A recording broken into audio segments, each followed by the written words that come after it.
Well, hello. My name's Rob Welch. I'm the instructor for Lit 500 Literary Theory. In the past, what I've usually done is every week I provide an audio version of my notes in case that would be more convenient for students and in case they would like, to feel like they were attending a general lecture like they would in I won't say normal class, but a face-to-face class, a traditional class. Uh, However, what has happened is we've moved into a new LMS with Brightspace, and some of the things aren't as quite as convenient as they were for doing things like that. I'm not saying it's altogether less convenient, but in this one instance, I ran into a little problem. Uh, in Blackboard, I could simply embed my audio and it would play for students with no further ado. Whereas in Brightspace, I don't seem to have any choice except to post it for students to download and then to integrate and to use later. Um, and I just don't find that as convenient. So what I decided to do was to put together a video of my notes instead, and that entails me sitting in front of my webcam and talking to you. You might guess I don't normally do this. Again, technology is one thing, and I've Skyped before, and I've done FaceTime, but it's really kind of odd just sitting and talking to myself and not having someone live to respond to. And so I find it a little awkward, to be honest. Um, what I've done is, as you see, I did not bother making it all formal or anything. I'm sitting here in my house in my robe, as I normally would, and you see my my hair is, still fresh from the bed, so we'll just, take it as it is, and hopefully my comfort will increase as I go along, and that will help. As I say, these are my notes for week one. Each of our sources this week introduces a way of thinking about things.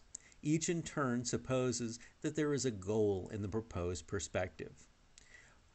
We start with some Freud. I think I'm pretty justified in guessing you know who Freud is. Having always lived in a world where we conventionally use psychoanalytical terms, how many passive aggressive memes are there? It's hard for us to consider a time when these were only just being manufactured, but our selection originates in 1899. Speaking of terms, Freud offers us three in this segment, and these are from Interpretation of Dreams. The first is displacement. Meaning for any given thing, an image, an artifact, a word, is not set. Significance may be determined by association.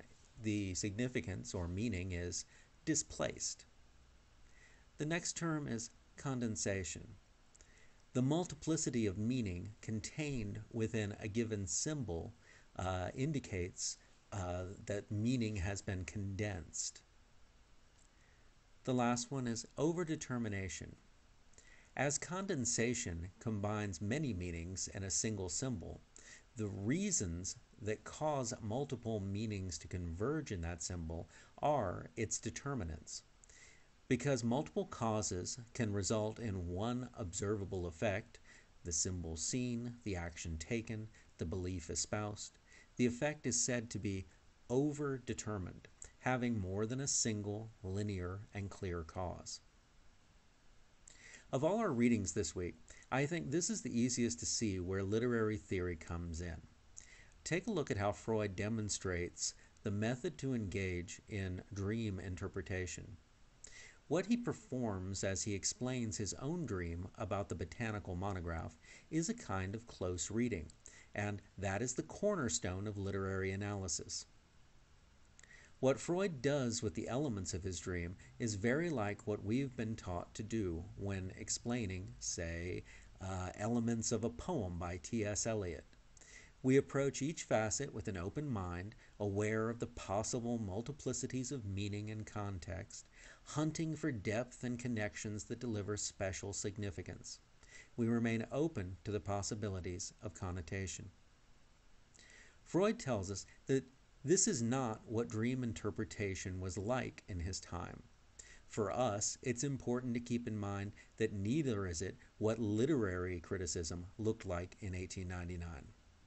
Criticism from that time reads something like the traditional book report you might have done in grade school. It told about the author, contextualized the work against the author's other work, then described the events depicted in the fiction, gave an aesthetic appraisal, and typically a social or moral appraisal as well. So when we see Freud modeling how to approach the text of a dream,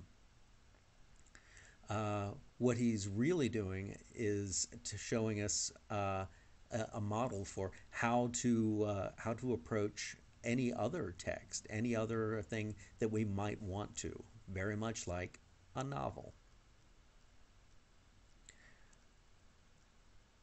Freud contributes a sense of the human as multifaceted, multi-layered, that was otherwise lacking in previous conceptions. If you look back through the history of philosophy, you'll see many times when Aristotle, Plato, Thomas Aquinas, David Hume, Edmund Burke, and many others suppose that there is a division between the emotional self and the rational self. But the discourse always reads that the rational is supreme. Only with Freud do we begin to consider the equation as more complex than just that. Next we have Hélène Cixous. I remember when I first encountered this text in my early days with literary criticism. It seemed to me almost like a satire of feminism, so angry, divisive, and yet abstract. It seemed to scream about oppression, about the reality of a quintessence of what is woman versus what is man, yet it offered only the imperative to write as the solution. I'll just tell you frankly, I didn't like it and I didn't get it. So the first thing that needs to happen before considering what Cixous says is to situate her article historically. It was originally published in 1975. We can talk easily about the disparities that we still have in opportunities with gender equality. But even though the 70s are not ancient history, it's difficult to conceive of living in a world where those opportunities were really just beginning to be developed. Maybe that's because it's not ancient history, but seems so relatively recent that we expect it to be more, I'll say, civilized. However, just think of these few things. Until midway through the 1970s, no laws in the U.S. recognized the possibility of a husband raping his wife. Title IX, something you've likely heard about your whole life, certainly your whole academic life, forbidding gender discrimination in education programs, only came into being in 1972. While we recognize Roe v. Wade as a landmark decision in reproductive rights from 1973, it's often lost to us that up until about that time, and in some cases afterwards, many states regulated birth control, making it illegal for unmarried women to obtain. In many states, women were regularly and legally excluded from jury pools until a Supreme Court decision in 1979. So when we position ourselves in a world where such changes are new or even just in the process of happening, we can perhaps see something of the cause for the excitement in Cixous' prose. And we can begin to justify her statements about how society has been crafted with a bias for the masculine that has always disadvantaged, if not outright oppressed, the feminine. A central part of Cixous' point is that when we live within a society, we are invariably shaped by it. We grow up imitating the roles that we see our parents perform and that we see impressed upon us by the media as normal. We go through the same motions that seem to fulfill others and that we are told will make us productive and happy. And we see proofs of this working for others all around us, especially in films and on TV. So when we feel somehow unhappy or out of place, we do not immediately suspect that the system has let us down, but rather that something is wrong or broken with us, something that needs uh, something that needs to be fixed so that we can join in with all the regular people. Cixous contends that this is how women regularly feel in relation to their society, and that this is a direct result of the erasure of women's part in society. Hence, her plea that women write and that women write women. The first part of the solution is the more obvious one. If women struggle to express themselves, obtaining voice is, in a sense, obtaining agency. Even if it changes nothing in the present, it allows the potential for the feminine voice to be recorded as part of history and perhaps lead to change. The contention that women have been excluded from cultural discourse is a common one. Much literary criticism from the same period as this article addresses the generic and masculine-driven forces that have shaped the literary canon. In 1978, for instance, Nina Baim produced Women's Fiction, a guide to novels by and about women.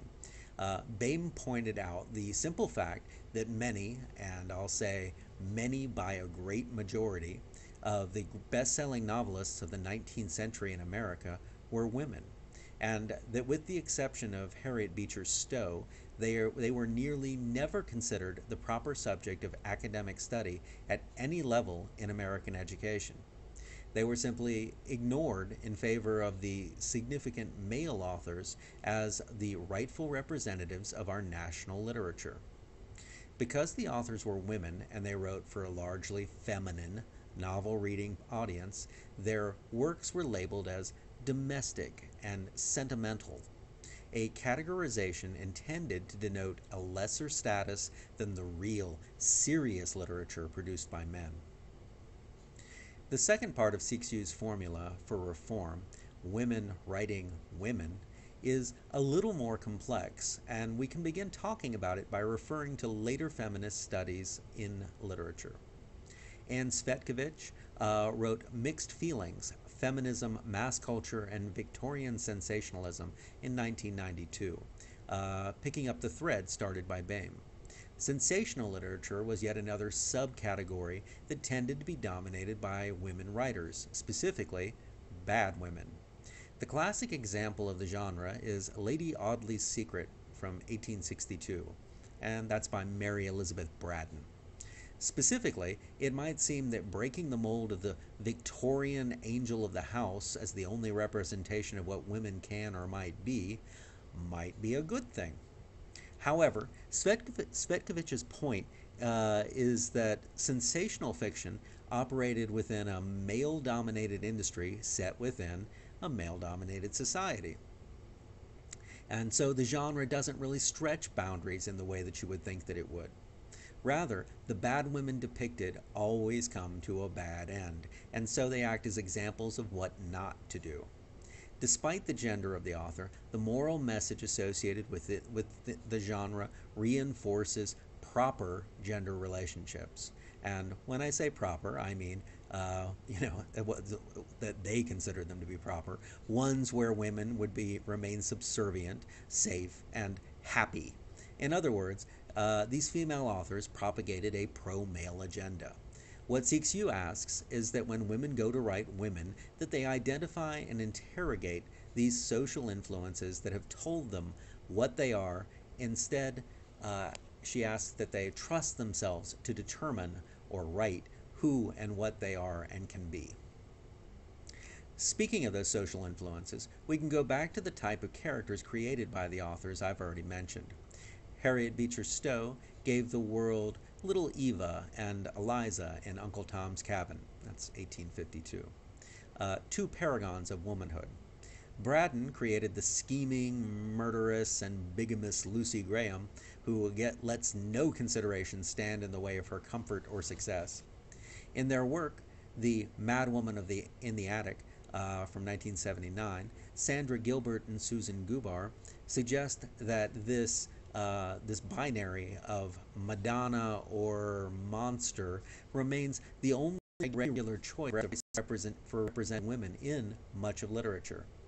It's not a question of it being so sharply positive or negative, uh, but the issue is that neither representation allows space for actual personhood.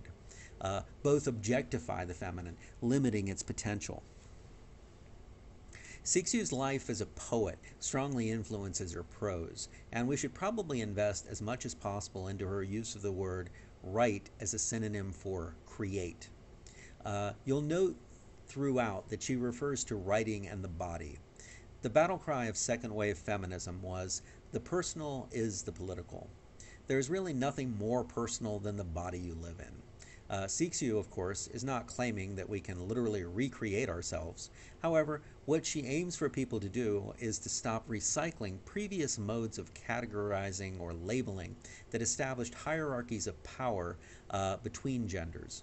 The individual should decide if beauty, youth, strength, purity, or any other class used for judgment has meaning or significance and how it should be applied.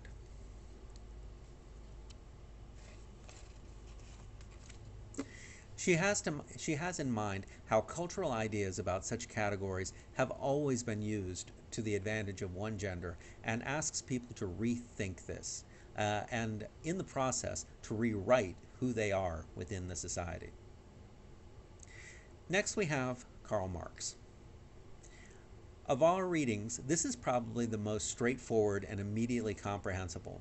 However, of our readings, it is also, on the surface, the least relatable to our task of thinking in terms of literary theory. Marx is addressing political world systems. So, unless the book you're trying to analyze does likewise, it seems like it would have less to do with writing or reading fiction. As I mentioned, Freud gives us a good example of close reading, a skill that is essential for addressing any text. Cixous very specifically points us to the need for a new discourse, a way of talking about things. So she's putting her argument in terms of language, bringing that in line with our topic as well. Barthes, who we're coming to, talks directly about authorship. So it only gets more and more to the point as we go along, except, seemingly, for Marx. The catch for seeing how Marxist thought connects to literary theory is in understanding three different angles. Marx considered his work to be about the course of history. By history, he meant something like the sum total of everything that had gone into the development of humanity throughout all time. All the attributes of culture are necessarily included in this scope, making literature a possible bellwether to judge the process and state of that culture. While Marx does not explicitly dwell on this, the connection was a very common one in both European and American thought contemporary to Marx in the 19th century, and it's one we have inherited. French critic Hippolyte Taine published The History of the English Literature in 1864, and in the U.S., Sidney Lanier published his lectures on the topic as The English Novel, A Study in the Development of Personality in 1883. In both cases, it's explicitly expressed that literature evolves in conjunction with a culture. This is the next point. Marx focuses on materiality. In our selection this week, it's about how the control of capital by a few dispossesses many from anything more than subsistence. Growing up in a capitalist culture, we become very attached to material things. And this gets reflected in the lives depicted in our literature. Just ask yourself, how many plots turn on matters of possession or money? More than that, since we are ourselves material beings and everything that we can name that creates our surroundings is also material, narrative is inescapably connected to materiality and our relationship with it. When we say that plot consists of events happening, the subtext of that is that material beings find themselves within a material setting and are impacted by other material beings. And the third point, Marx introduces the idea of the struggle between classes as a political reality. Political realities, however, can be taken abstractly as metaphor. Marx owes the idea of oppositional binaries to his own study of Hegel. If we think in the simplest terms of plot structure, we can immediately see how important the conception of the dialectic, which is, Hegel's idea of two forces in negotiation with one another, is in literature. We can hardly have a hero without having a villain. We cannot have resolution without there having been conflict.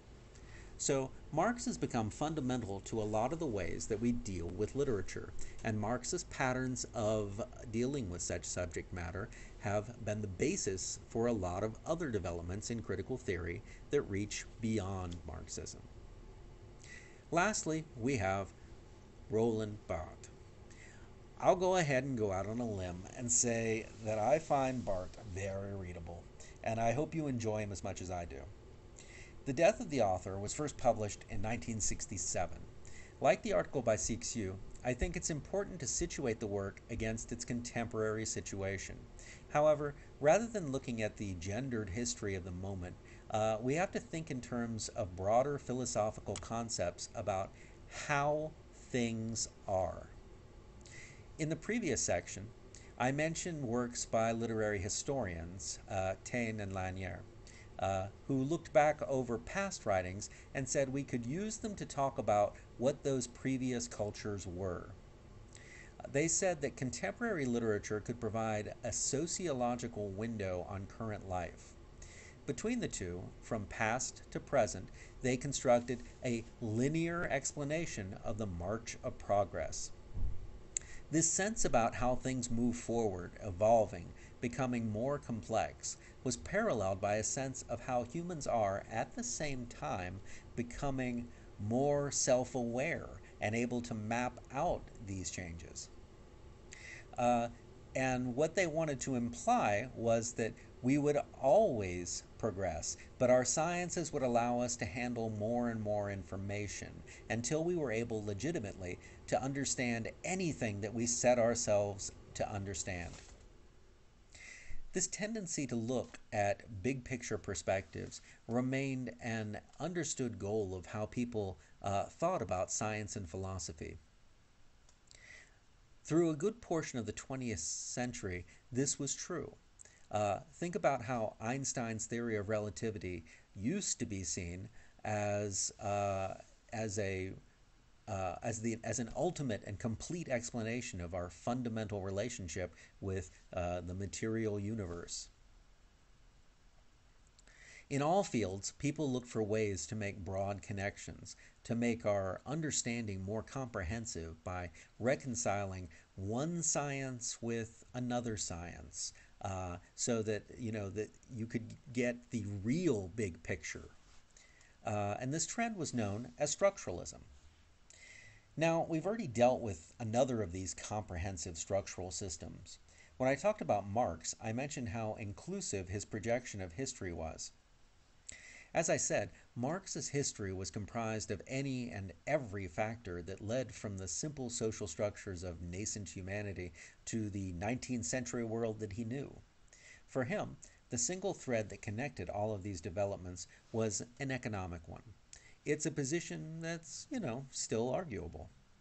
In literature, linguists like Roman Jakobson and Vladimir Propp look to the roots of narrative within folklore, examining variations of, we'll call it primitive storytelling, classifying plot points, characters, and settings, and looking for connections that would reflect on fundamentals for the human psyche.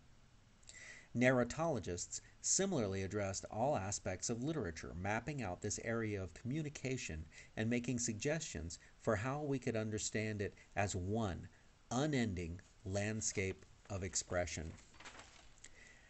And then came the deconstructionists, and among them, Barthes. Barthes, in this very short piece, takes aim at a basic concept, that of authorship, and he just blows a hole in that flawless landscape that connects everything together. His point is simple and devastating. People are products of society, so no person can be said to be more than a conduit for what society has provided him or her to be. So rather than there being one author, everyone is the author. It's more than just a logical puzzle, and this becomes clearer if we take this out of the context of writing. If you take a film class at some point, you'll address the critical aspect of the auteur and whether great names like Hitchcock, Spielberg, or Scorsese deserve to be called the author of the films that bear their names. The argument is that film production is, and always has been, a cooperative project, depending on dozens, hundreds, even thousands of talented professionals. At the very least, we have to consider the parts played by producer and editor in shaping these efforts and wonder what would have happened to any of the works of these talented people if they had less effective producers or editors. Now, think of the author in the same position in relation to publishers and editors. Barthes goes beyond this by saying that the very concept of the author is simply a construct that we have come to attach to writing over a relatively short span of our history. Authorship, as we know it, is essentially about marketing. Excuse me. All right. Excuse me. All right. Authorship is essentially about marketing. It's a way to group and classify works that are being sold. When we find an author we like, we want to go buy more of that author's books. But in general, it's simply a way for us to identify books we are likely to want. This method of production is not found in previous models, where authorship was considered, the end result of cooperative and communal effort. Think about how the works of Plato overtly name his mentor, Socrates, as the source of the wisdom he shares. The point of the deconstructionist is that nothing is as simple as just naming it. When we read an author, we're hearing from not just a person, but all the people who influenced him or her, and indirectly, all the people that influenced them. We are hearing from people who set up systems of grammar and from people who prioritize subject matter, like love, revenge, or death, as important enough to write about in the first place. We're hearing from long traditions that say these things should be written and should be read, and these are all cultural constructs that have been developed by people, not, the deconstructionists would say, because that is the great plan of who we are and what we do. So, our milestone project this semester asks that you put two of these theories into practice with the text of your selection. To do this effectively, you will need to blend theories together to support a single point. Since we are just getting started, that may seem like a lot to ask, but I assure you, that feeling won't last. The fact is that none of these theories exist in a vacuum. Many theories have influenced other theories, and it'll happen that certain aspects of some theories will appeal to you. And in the end, there's simply no reason that you cannot and should not cherry pick what you like and use for the benefit of your own writing. It's all about understanding concepts in theory and then building your own from what you understand. And I'll just give you a quick example of blending as it occurs within the field. In 1995, Jacques Derrida, and we'll be reading more of him later, published a book called Archive Fever. This is a post-structuralist commentary directly on Freud.